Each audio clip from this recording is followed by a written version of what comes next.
Can you see the pause and the, so I'm just. Good evening, everyone. Can you hear me? Good evening, sir. Good evening, sir. Okay. Please hold on, sir. Let me confirm if it's recording, sir. Oh, okay. Yes, it's recording from my own end. No. The AI. No, it's not the same. Okay. So is it recording now? Yes, it is. Okay. I want to And be then, sure. are you accepting those people that are in the waiting room? They are showing from.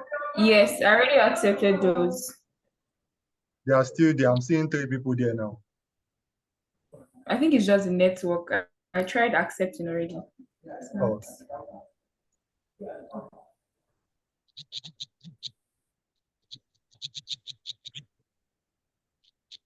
Okay, sir, we can start, sir. Okay, I'm coming, sorry.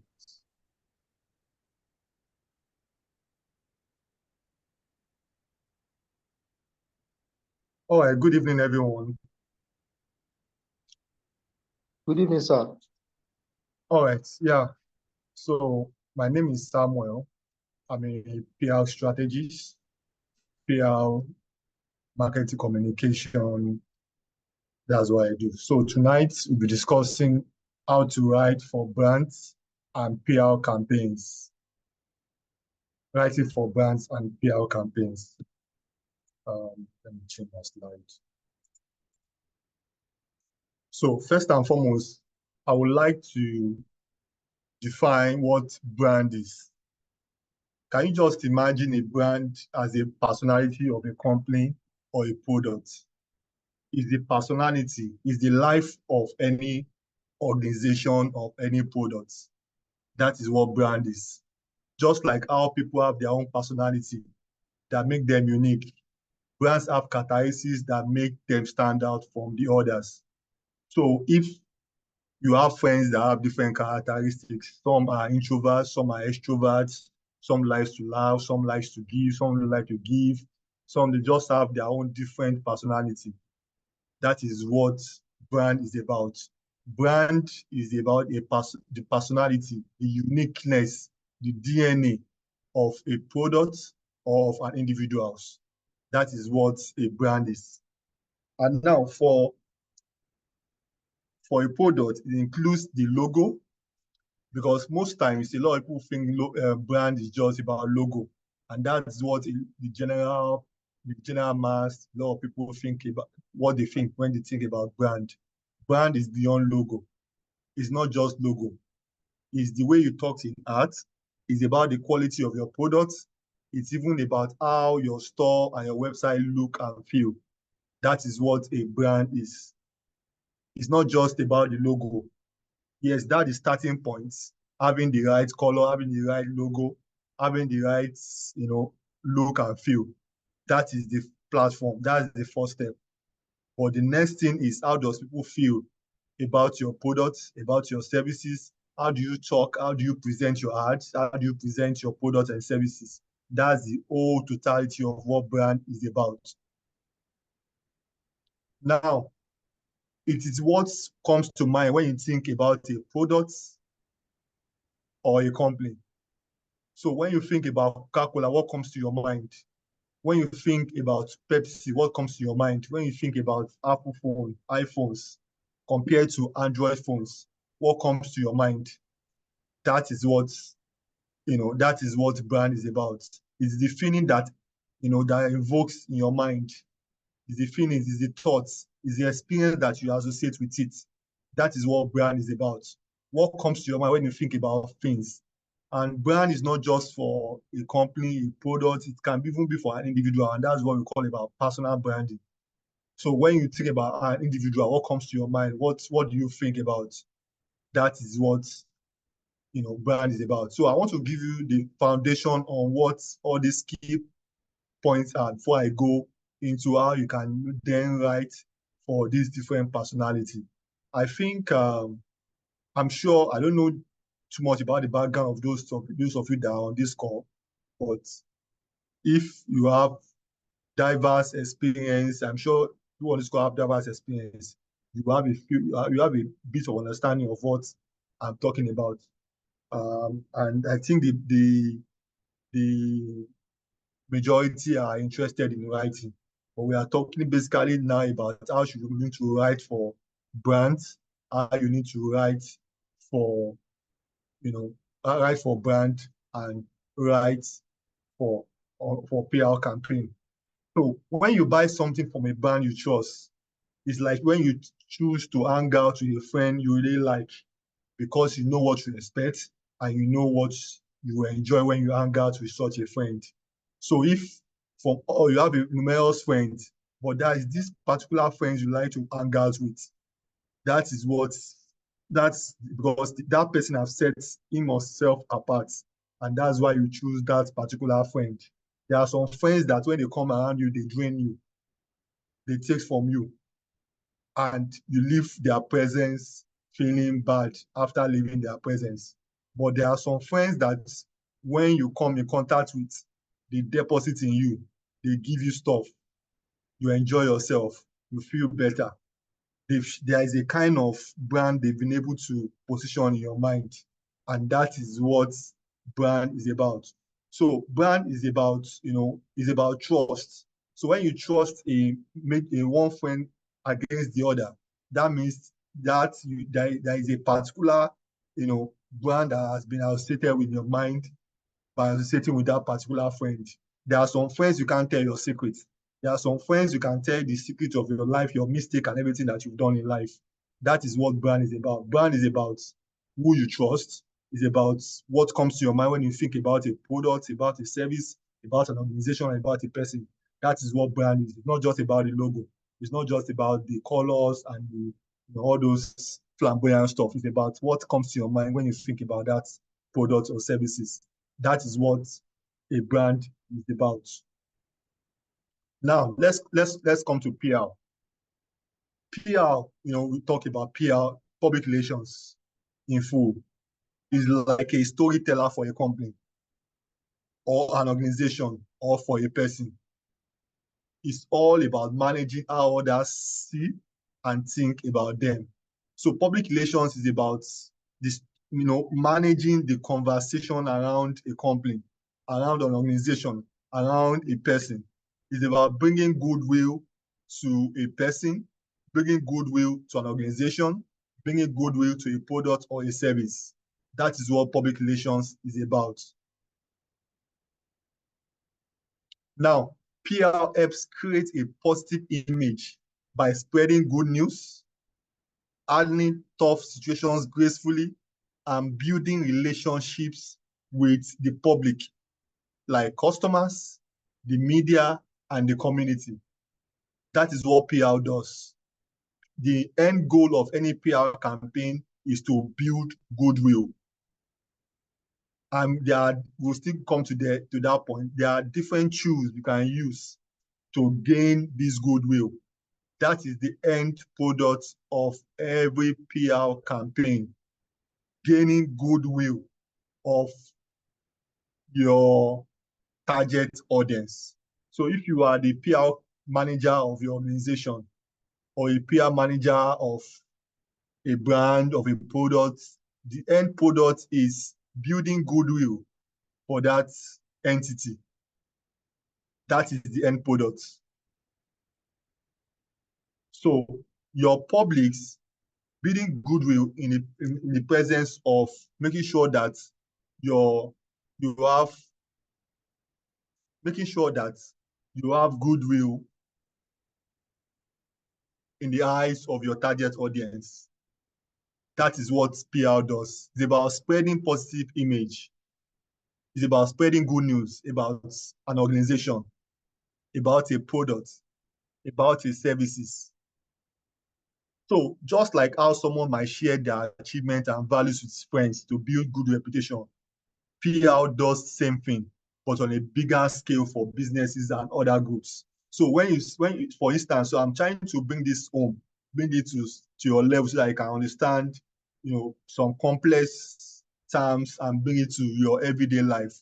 So when somebody is sharing their achievements, sharing their values with friends and all that, building good reputation. That is what PR does. You know, somebody going around saying good things about you, telling people about, oh, Bosse is a good person. This is what Bosse has been able to do. This is what Bosse is capable of doing. Bosse can do this, Bosse can do this, he can do that in a positive manner. That is what PR is capable of doing. So on a bigger scale, if that is done done for a business, that is what PR is about. On a bigger level, for businesses and for groups. Now, remember, we are talking about writing for brand and PR campaigns. Writing for brand and PR campaigns.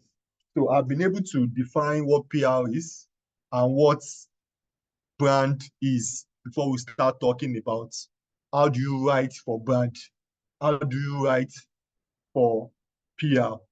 So that is what we are starting with. So let me go back to now. Before I even go into that, I would like to, bring a concept to your knowledge, which is called integrated marketing communications. Now, this entails brand campaign, it entails PR campaign, it entails media outreach, it entails advertising, it entails brand strategy, it entails blogging, it entails direct marketing, social media. So everything under this umbrella is what integrated marketing communication is about.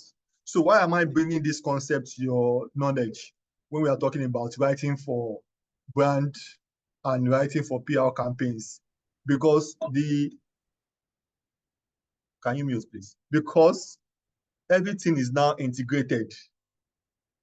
All this stuff are integrating. So there is no way sometimes you want to do PR that you will not do advertising. You will not do advertising, you will not do public relations, you have to do, most times, do everything together. So that is what integrated marketing is about. It involves coordinating various promotional elements and communication channels to deliver a unified and consistent message to target audience.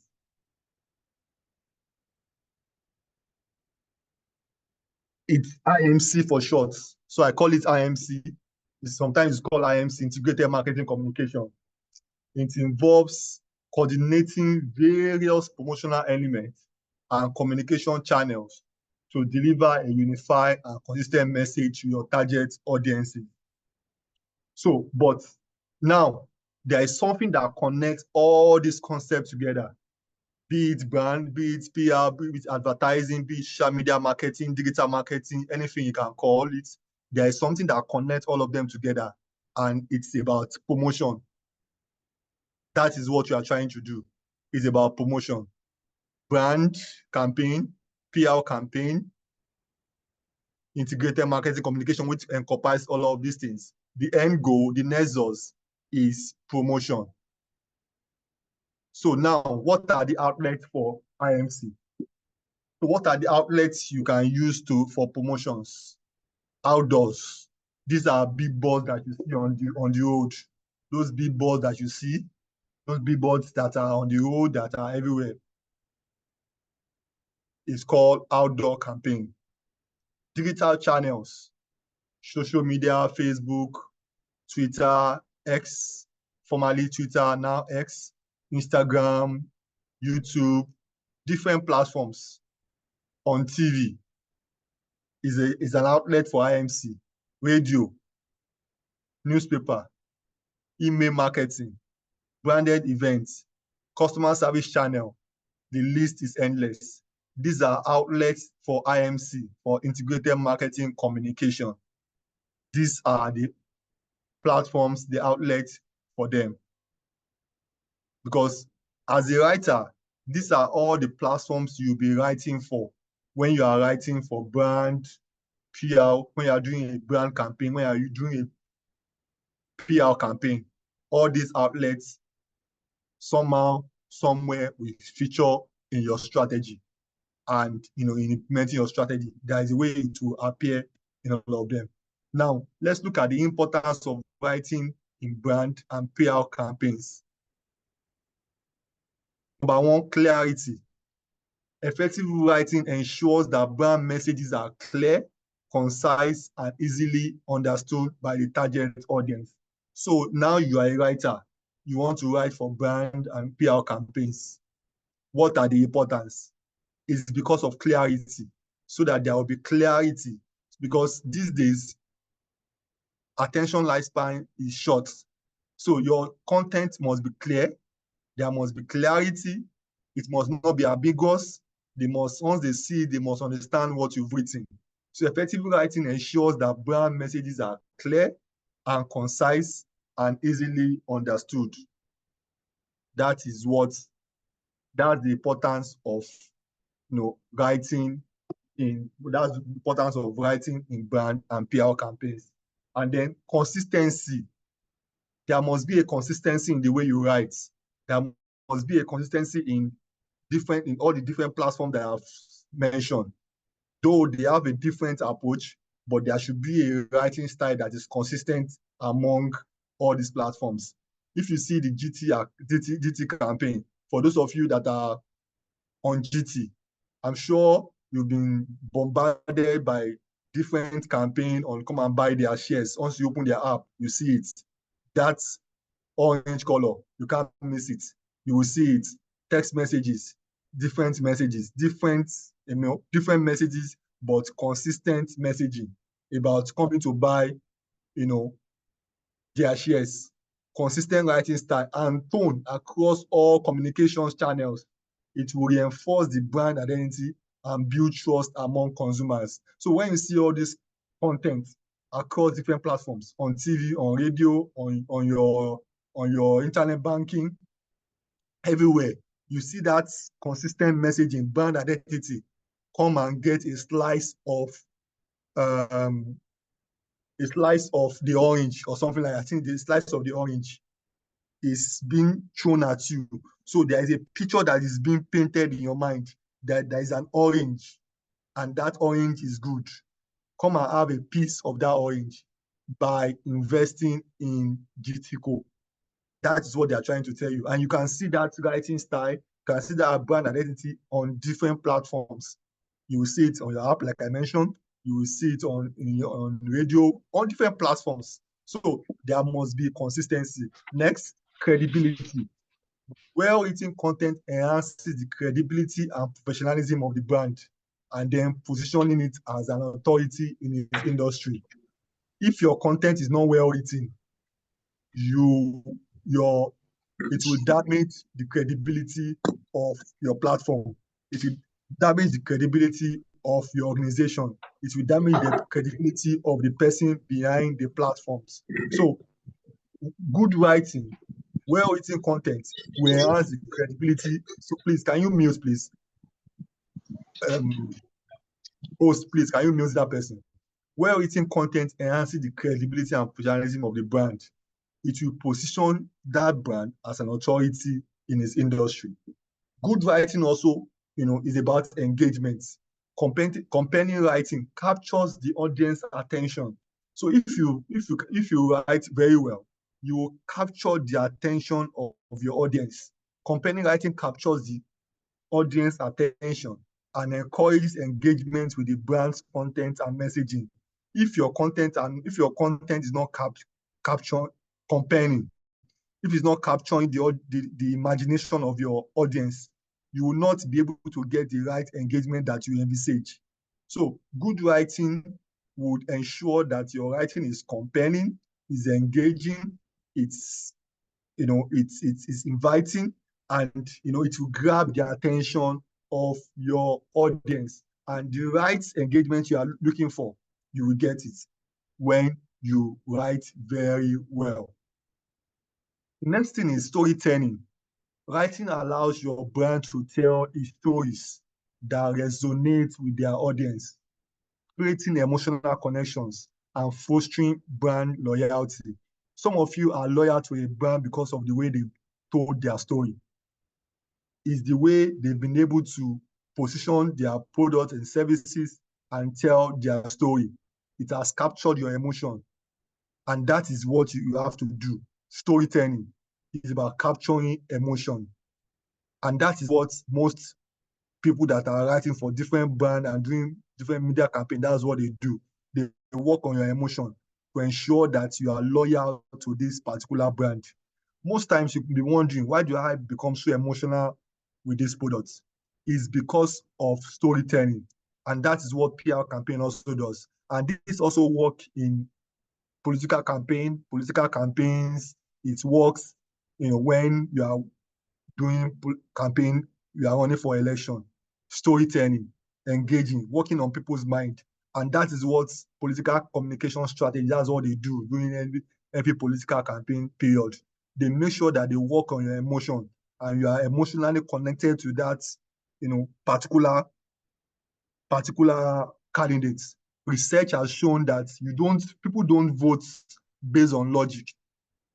70% of people that go to the poll to vote for a candidate do that based on emotional connection, not necessarily about what the person is saying on the campaign trail. Not necessarily what it happened in the last election. Look at different candidates. Ask the person, why do you really want to vote for this person? I just like him. Okay, ask the person, what is this person's tell me, even the tagline of that person's campaign slogan. The person may not know about it, but the political strategies behind these guys, they've been able to work on emotion to make sure that you are either emotionally attached to the person based on your tribe or based on the way the person talks or what the person has done in the past. There's a way they will they will connect it to your emotion. And whether that person did any right or did anything that is wrong, you overlook that. And that's the same thing that also works in marriages, works in the relationship between boyfriend and girlfriend at times. At times when you go into some relationship, you just don't know why you went into it because you are emotionally attached. That is what storytelling does. Storytelling allows brands to tell stories that resonate with their audience, creating emotional connection and fostering brand loyalty. Brand loyalty. Most times when you are loyal to a brand, it's not because that brand is the best in the market. It's because the brand manager behind those products have been able to work on your emotion again to make sure that you are loyal to that brand. That is what you as a writer can do. You can use your writing to make sure that the products, the services, the individuals you are promoting, they are, you create a brand loyalty for that brand, for that person, for that campaign. That is what good writing is about. Storytelling, telling a story of a brand, telling the story of a person, telling the story of a particular product or services to make sure that there is brand loyalty and create emotional connection. That is the power of storytelling. And storytelling will not come except it is well written. Even if you are speaking about it, even if you are verbalizing it, you are saying it, sometimes you still have to write it down so that your story can be coherent, it can be logical, and it can be emotional, and your call to action can be very strong. That is the power of storytelling. So good writing makes sure that your storytelling is credible, is strong, is compelling, and converts. Now, we're talking about the importance of writing for brand and PR campaigns. It is also for reputation management. Strategic writing helps manage the brand's reputation by addressing issues effectively and shaping public perception. That is what reputation management is about. And that's what writing can also do. It helps the brands by addressing issues effectively and shaping public perception. That is what writing in PR campaigns can do. The last protest that happened in Nigeria, there are some people that have written a script and make sure that young people, run into the streets to protest.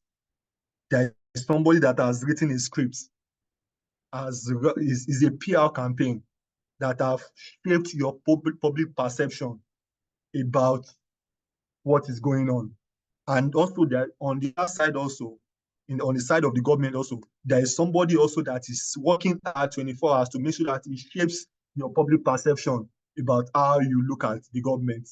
That is what PR people are doing in all these places. There are PR on both sides of the aisle. You might even be doing it and you may not know that it's PR you are doing. That is what PR, good writing, can do. It shapes public perception. With your writing, you can shape public perception. Writing can cause war, it can cause peace. That is the power of writing. It can build reputation. It can create differentiation. Unique writing style and messaging set the brand apart from competitors. It highlights its distinct personality and value proposition. Creating differentiation. SEO. Writing optimized content for search engines and improves brands' visibility online and drive traffic to the website and increasing brand awareness. If you ask those people that are experts in SEO, search engine optimization, they will tell you that there are some particular keywords that must be in their blog posts so that it can rank very well on Google, on other different search engines. It's still about writing. Optimizing your content online is still about writing good content that search engine can understand. That's what SEO is about. Search engine optimization is still a component of writing. Relationship building. Writing fosters communication and dialogue between the brand and its audience, building stronger relationships and customer loyalty. So if you want to create customer loyalty, if you want to build stronger relationship among the audience, you want to make sure that there is a line of communication between between two different publics. It's writing can do the magic. Writing also allows for measurement.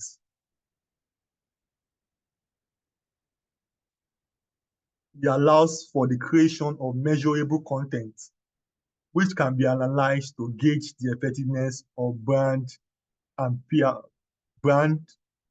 campaigns and inform future strategies. It's still about writing. Now, before you write, you need to do something. So you don't just wake up and say, oh, I want to write press release. I want to write advertisement copy. I want to write newsletter content. I want to write, about come and buy how to buy my products and services. No, you have to first think. There are some things you need to do first and foremost before you start writing. It's like when you want to build a house, you must first lay the foundation and then start laying the blocks. First and foremost, the foundation must be there. Blocks will not stand on bare land.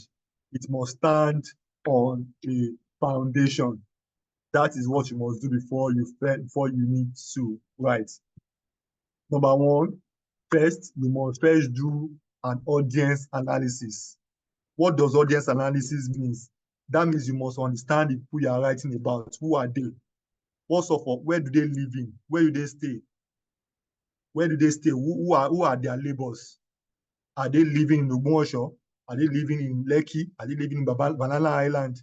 The way you write for somebody that lives in Ogbomoso is different from you write it for the person that is staying in Banana Island. The way you write for somebody staying in New York City is different from the way you write for somebody staying in Ikoyi. Their reality is different. The reality of somebody that is staying in Obalende, staying in Agege, in Lagos, is different from somebody staying in New York City, in the United States. So you must understand, who is this person? Where does this person live? Who are this person's neighbor? Whether you like it or not, somehow, your neighbor may shape how you think or react. What are the goals of this person? What does this person hope to accomplish in the next 5 to 10 years? You must first understand that these are audience analysis.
Hello?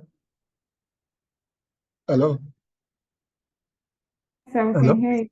We can hear Oh, you. okay. I didn't know that I'm out of the call and I was speaking. Please, what was the last thing that you hear, please? You were talking about the audience analysis. Audience analysis. Okay. All right. So I was talking about audience analysis and I was saying that you need to understand what your audience wants. You know, what kind of behavior do you want to make, as in what kind of behavior do you want after the content that you've pushed out? How does the person think? What does the person typical day looks like? What is the marital status of the person? Who are the friends of the person? You know, these are the things that you must know about this person. What does this person value in life? Now, there is what is called buyer personnel. Buyer personnel is also about understanding. So this is the it's like a formula, it's like a template that you can easily use, you know, straightforward, that you can easily use to understand how to understand your audience, and it's called buyer personnel. So in buyer personnel is that you will take a typical person. So for instance, if you are the product manager of, can somebody give me a name of a product?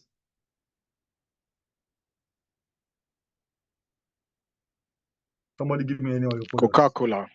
Coca-Cola. Okay, so if you are the brand manager of a Coca-Cola, who is a typical person that you are targeting? You must be, the targeting must be very narrow. Age, what language does the person speak, the education of the person, what's the annual income of the person, what is the educational level of the person, what are the goals of the person, what are the interests of the person, what are the challenges of the person, and what are the preferences of the person. You must understand that person before you start writing your scripts for your campaign. I'm sure you've seen different campaigns of Coca-Cola that resonates with you as a person. You will see yourself in that campaign. It's because they've been able to do a buyer analysis, a buyer persona analysis on you. They understand your needs. They understand what you need. They understand what is top of your mind.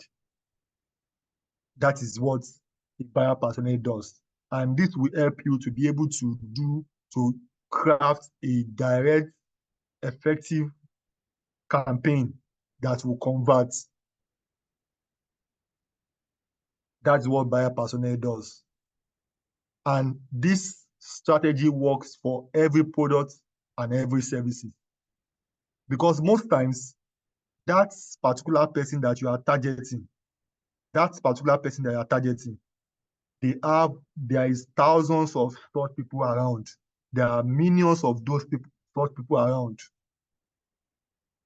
A typical, an average person in Lagos that you are targeting for your product and service, if it's a mass product, you know that that person somehow spend most of his time waking up early, staying in traffic in the morning and in the evening, staying in traffic. On the average, you know that that person is not walking close to his house. So what that means is that that person spends a lot of time in traffic if that person stays in Lagos. It means that, you know, that person will encounter also, if the person is not driving, encounter all sorts of driver and conductors in the course of the day. You understand? So there is something that is peculiar with a typical Lagosian, typical young person in Lagos, typical 15-year-old, typical 20-year-old, typical 25-year-old, typical 30-year-old. Let me bring your mind back. During the NSAS protest and all that, when it first started, there was one typical issue that young people were talking about profiling by police officers, young people. If you look fresh, you have money and all that. So that is something that is common among young people. So that's the issue that is common among young people. These days also, if you want to do analysis of young people in Nigeria, there is something that is common. Unemployment. They want to japa and all that. You understand? There is an issue that is common among all these young people. And by understanding these challenges, you can be able to come up with a product and services that speaks to their need. And that's the same thing that, you know, religious organizations also do. They make sure that their sermon, their programs are targeted towards your need. You might see some handbills and banners at times that people share on social media that makes people angry. I mean, people laugh and make comedy out of it. It's speaking to some typical set of people that will still go to that kind of program. It's speaking to them. And there are some people that it will not speak, will definitely not speak to. That is the power of understanding your audience.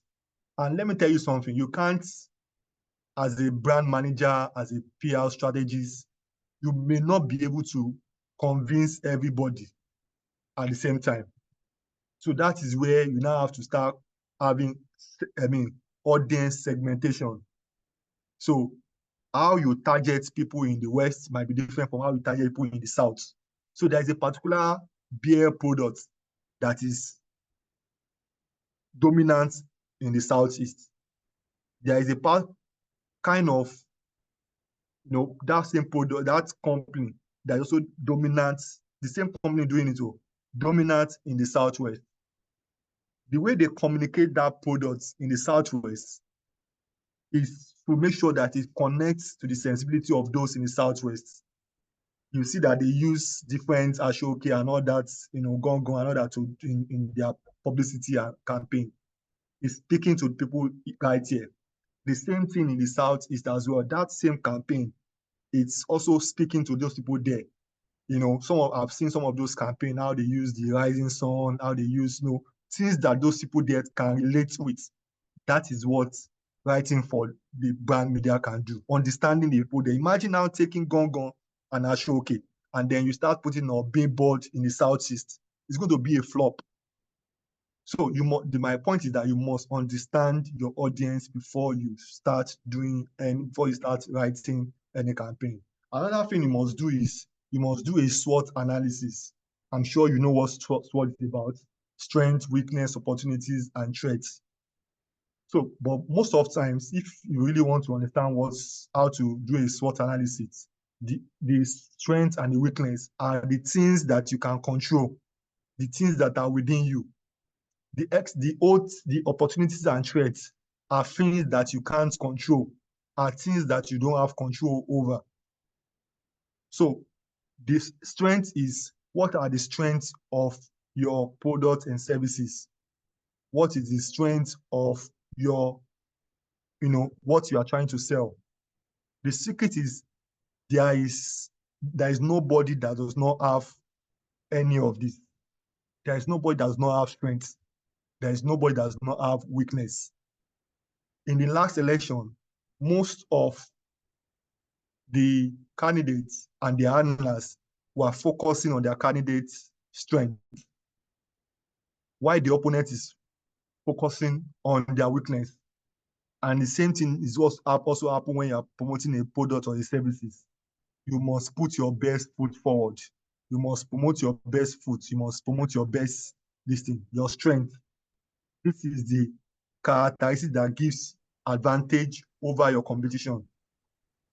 That's the thing that gives you more advantage. What are your weaknesses? It's the characteristics that makes you disadvantaged compared to your competitors. That is your weakness. Now, opportunities and threats are what is out there. This is the element in your company's external environment that allow you to formulate and implement strategies to improve performance. What are the threats? They are the external issues that are happening. So let me bring it home. Let's say give me a business idea. Someone should give me a business or a product. I don't want to cook this time around. Give me another. Running a gas company. Okay, running a gas company. So what are the strengths? The strength is that the market is there.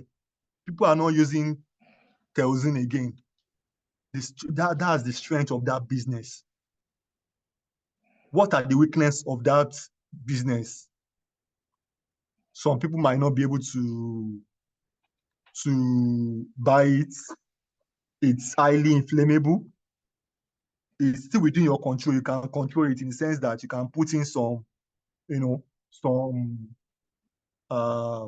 measures in place, some safety measures in place to ensure that there is no gas. There is no fire in your place of business.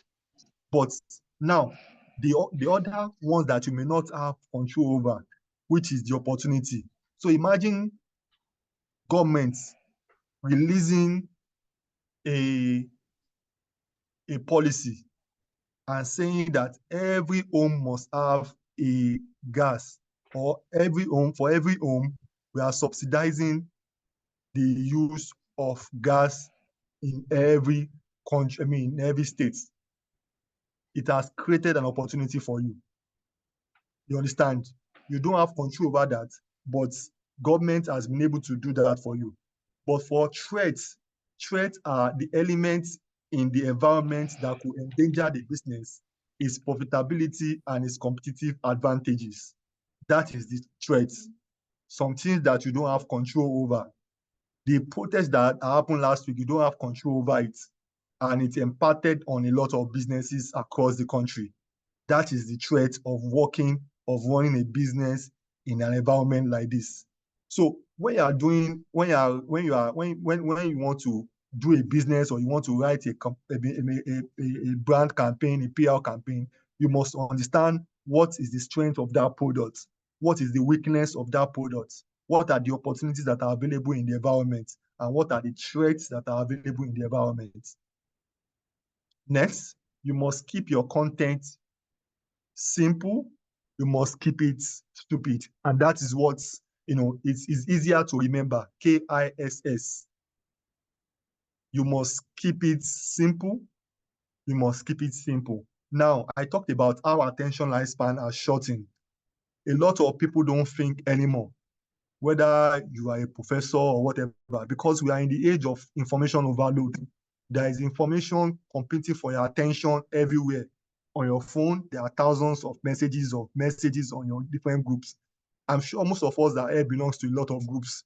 And when you pick up your phone and you see 1,000 messages, I'm sure 70% of people here will not read that 1,000 messages.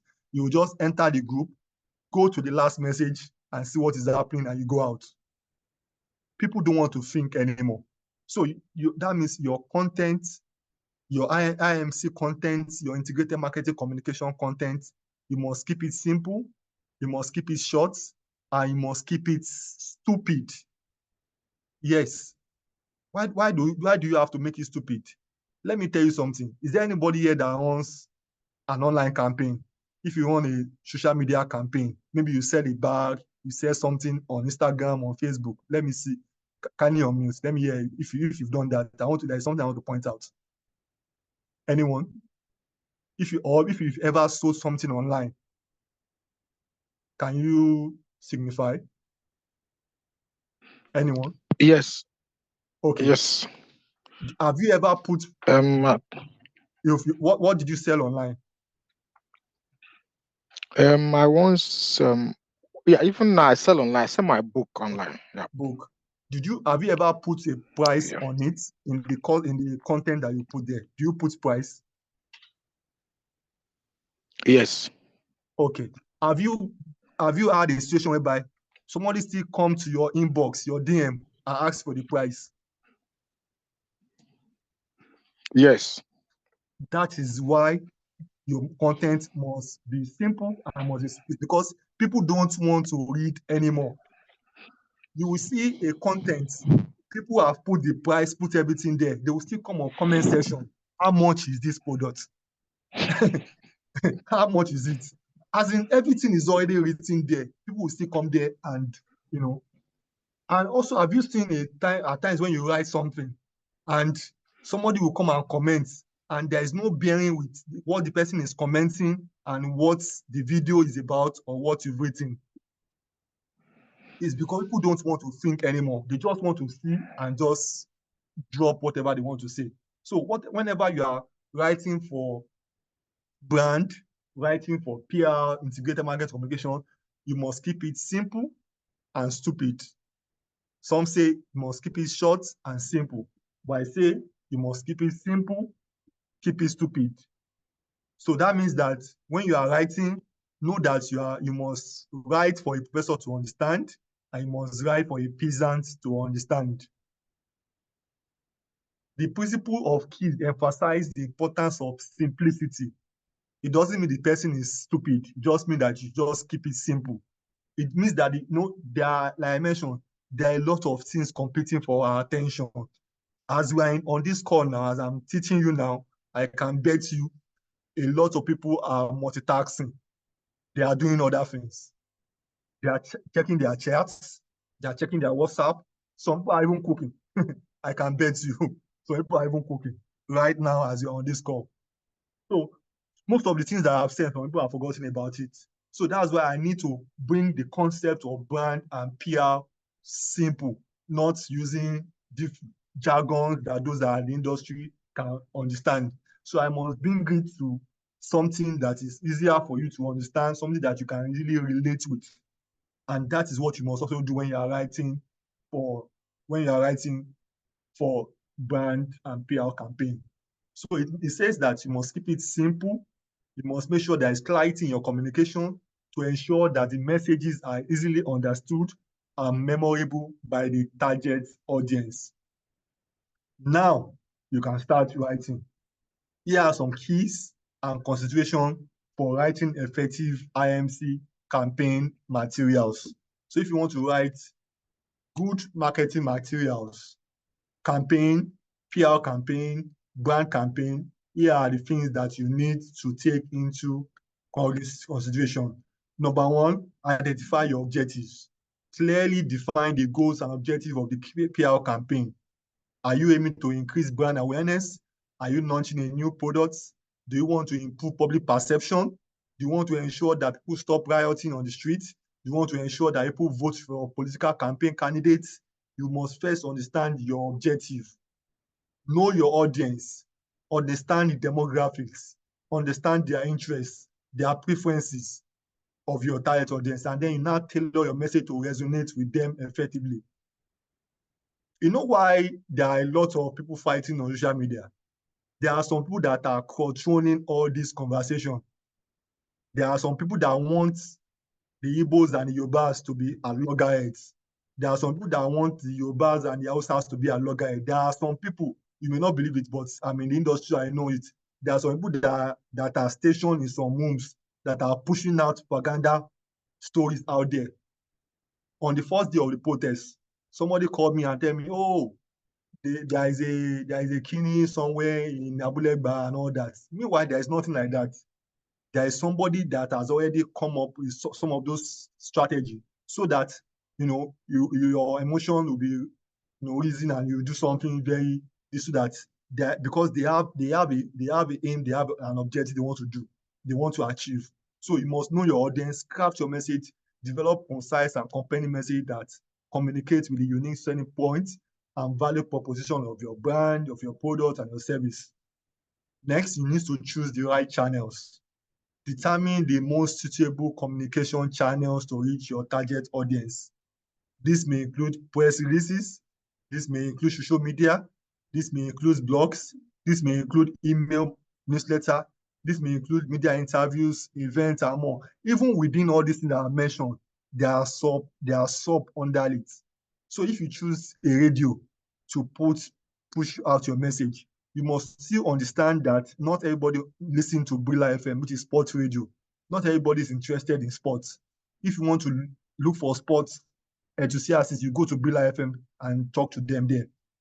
If you want to go to meet the general audience, people that the general market and all that, you go to maybe places like Wazobia, Tiwa Tiwa and all those stations. But if you want to look for elderly people, you go to Classic FM. So you must understand the platform before you start your campaign. So we are talking about steps for writing effective campaign. Write press release that are newsworthy, informative, and engaging. Make sure that you use clear and attention-grabbing headline, followed by a concise summary of the news angle. You need to provide relevant quotes, relevant details, and if there are multimedia assets to support your story when you're writing press release. And then create content. Develop various types of content such as articles, blog posts, infographics, video, podcasts to amplify your message across different platforms and engage your audience in meaningful ways. These days, video works magic, especially if you are trying to promote your services on social media. You must ensure that if video is not part of your strategy, then you've not started. Because these days, a lot of people don't want to read a lot of text. They want to watch video. And make sure that your video is not longer than 5 minutes. At most 5 minutes. 3 minutes, 2 minutes, that's the attention lifespan because of the advent of TikTok, because of the advent of Reels. So make sure that your videos are short, straight to the point. Build media relationships. So if you are writing for PR campaigns, you need to build media relationships, because if you've written your press release, you need to still send it to journalists. So you need to have connection with journalists. That's for you if you want to do core PR. Build relationship with journalists. Make sure that you have a contact in Guardian, in Punch, in most of these leading newspapers. Cultivate relationship with journalists. Cultivate journalists with bloggers, with influencers, and other media professionals who cover topics that are relevant to your PR campaign. So it's not everybody, it's not all journalists that is your target audience. Make sure that the journalists that you are targeting are journalists that are reporting your beat. Every spokesperson for a major politician in Nigeria has the contact of Seun Okinbaloye, because the guy is a politics reporter. So you must have those key people on speed dial if you are doing PR for a politician. Optimize for SEO, search engine optimization. Incorporate relevant keywords, phrases in your PR content so that the visibility can be improved and there can be increase in the search engine ranking. These include body text, meta description, and odds for images. Monitor and measure. So when you are writing, especially when you're writing online, you have different kind of content so that you can be able to know the one that can convert the most and start using those kind of content. So you need to implement tracking mechanism to monitor the performance and effectiveness of your PR campaign. For those of you that do online campaign, you will understand what I'm talking about here. You must analyze the metrics such as media mentions, website traffic, social media engagement, and audience sentiment to evaluate your ROI, which is return on investment. ROI means return on investment, and make data-driven decisions for future campaigns. When you also monitor and measure, especially on social media, it will tell you the right time that your audience are online. For those of you that run pages, there is a place where it will tell you the best time when your audience are online. And those are the best time when you can post and get the right engagements. Next, adapt. Continuously assess the success of your campaign and be prepared to adapt your strategy on evolving marketing trends. So I told you about the trends of video.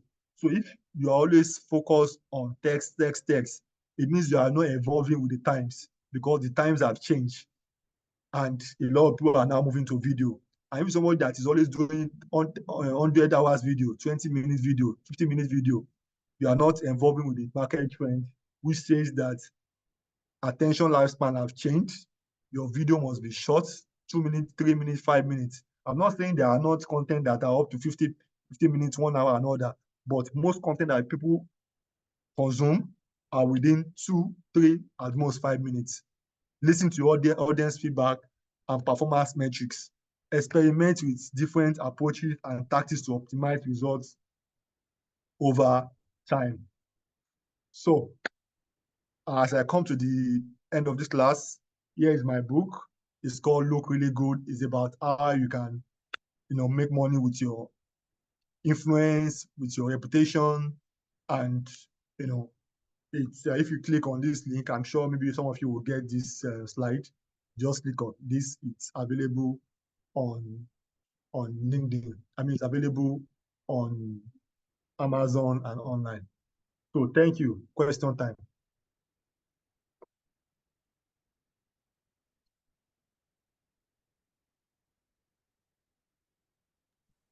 Can you all hear me? Yes, we can hear you, sir. Thank you so much. Thank you so much. And for those of us still here, if we have any questions, comments, now is the time to throw your questions to Mr. Sam.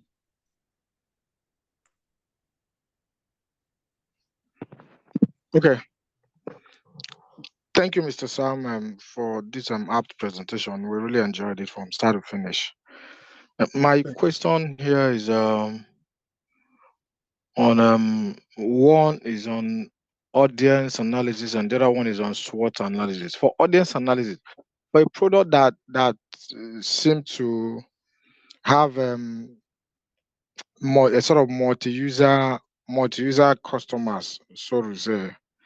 For example, let's use the Coca-Cola that we speak about earlier on. So how do you actually determine who would be the specific audience for such a product? For instance, a Coca-Cola. I do know that kids take Coca-Cola, adults take, young adults take, even old people also take it. So how do you actually, I know you talked about audience segmentation and all of that. Maybe you might just need to break that down a little bit more for us. That's one. Then two, SWOT analysis. So for a product that you're not so familiar with, so how do you begin to determine its strengths, its weaknesses, the opportunities that it will have, and also the threat that it's going to have? So those are my questions. Thank you. All right. So let me first answer your first question. How to be able to determine a particular audience. Now, the fact is that every product and services have the majority of people that we patronize, that you think we patronize that product or services. So for instance, if everybody uses gas, but there are some particular people that you are targeting in your neighborhood that you know that will buy those gas. Now, let me give you another example. Indomie. You know that Indomie is majorly targeted at young people and all that. That is who they are. They know that those are the people that they are targeting, and they've done their research and then be able to target those young people. But a lot of adults are eating it. It's even now they started doing campaigns to target adults. Before, 90 and 100% of their campaign are targeted at young people. You understand? Because they know that is where the bulk of their customers will come from. Let's also use Coca-Cola. They know that the bulk of the people that will patronize Coca-Cola, they are not people in Ikoyi. They are not those people drink it, but they are not high-end people. This is the mass market. So there are campaigns that they will tell you that when you take Coca-Cola, it will quench your thirst. Most people, most high network individuals, they are not always thirsty. They are not always in the sun. But the people in the mass market, they are always in the sun 24/7. So they will tell you that when you drink Coke, it will quench your thirst. The same thing also for Coke, for when I'm sure whether when you go to a lot of these mama puts, you will see Coke campaign. They put it beside those bowl of amala, bowls of ECAU and all that. And they will tell you that when you combine this and this together, that's when you've actually eaten. That is what they've segmented that campaign. They know that there are people that patronize mama put. There are people that patronize this mama put. Those are the people that they are targeting with that campaign. And it works. So when you buy your ECAU, you bought your amala, you bought your this thing, shaki, edo, everything, you order for a bottle of Coke to wash it down. So that is power of segmentation. I'm sure you've seen those campaigns, those billboards, those flyers, those posters in some eateries. They've been able to segment that kind of campaign to target such people. And at times there will be also some campaign to target high network individuals. But most time they will do a campaign that will target, certain segments of people. If you look at Hero beer in the north, in the southeast, you see the way they do the campaign to ensure that they work on your emotion and make sure that you buy it. There is a certain set of people that young people, upward mobile young people, they are targeting them for that campaign, and just the general mass and all that. So that is what how it can be done. So you just pick, that these are the majority of people that will buy your products and services, and target them. Those segments, they have a particular characteristics. There is a way those segments will think. There is a way those set of people will behave. So you target them and share, make sure that your campaign incorporates something that will be able to, that would capture their imagination, capture their mind. Now, for a product that you don't understand, this is where business plan comes in. I'm sure you don't go into a business that you don't know about.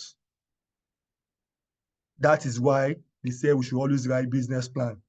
A lot of people may not think that, business plan is just writing NC. No. Business plan will make you to understand what your product and service is about. Business plan will make you to do feasibility studies. It will make you to do, to forecast, to understand what your income will be in next 1 week, in next 1 month, in next 1 year, in next quarter, and what will be your expenses on rent, or on utility, on worker salary, on stuff like that. That is what business plan is about. There is no way you've done your business plan that you will not be able to do your SWOT, because in your business plan, there will be a place where you will also talk about government policy. You talk about something that are happening externally. If you do international business, there is no way you will not be concerned about whether it's Kamala Harris that will win or whether it's Donald Trump that will win. That is, you don't have control over that. It's opportunity and threat, but it's something that is happening externally. You understand? So for you, you are talking about understanding how you can be able to do a SWOT for any product and services. My answer is that first, do a business plan for that product and services, then you'll be able to do the SWOT analysis. In fact, let me even go that far. There is no way you can even do a business without understanding that business. If you don't understand that business and you dabble into that business, you are going to lose money. So that is, once you understand that business, you'll be able to do the strength, you'll be able to know the strengths. The strength will incorporate the business strengths, your own strengths. What qualities do you have? What certification do you have? What understanding do you have? What experience do you have in that line of business? Have you done it before? Have you watched video of people that have done it before? Have you attended training of that of such before? Do you understand? So that is how you can determine the strengths, the weakness, the opportunity, and the threats, SWOT of that business. I hope I'm able to answer the question. Yes, very clear, sir. Thank you very much. Any other question?